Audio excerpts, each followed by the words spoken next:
Isu dokumentasi membabitkan 7 pemain Malaysian Abroad akhirnya menemui titik noktah selepas Mahkamah Timbang Tarasukan (CAS) membuat keputusan untuk mengekalkan hukuman denda sebanyak 1.8 juta ringgit ke atas Persatuan Bola Sepak Malaysia (FAM).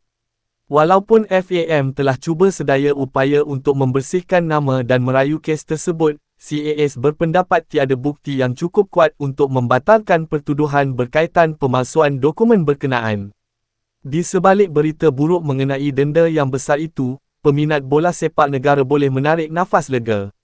Setiausaha Agung AFC, Datuk Seri Winsor Paul, telah memberi jaminan bahawa FAM atau pasukan kebangsaan tidak akan dikenakan sebarang penggantungan daripada perlawanan antarabangsa.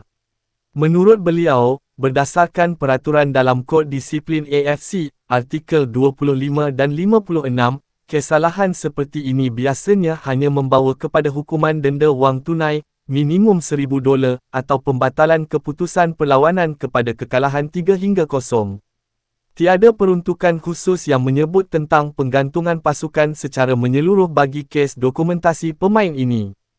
Secara ringkasnya, walaupun imej bola sepak negara sedikit tercalar dan FAM perlu menanggung beban kewangan yang tinggi, aktiviti bola sepak Malaysia di peringkat Asia masih boleh diteruskan seperti biasa. Fokus kini adalah untuk memastikan kesilapan pengurusan dokumen seperti ini tidak berulang lagi demi masa depan Harimau Malaya.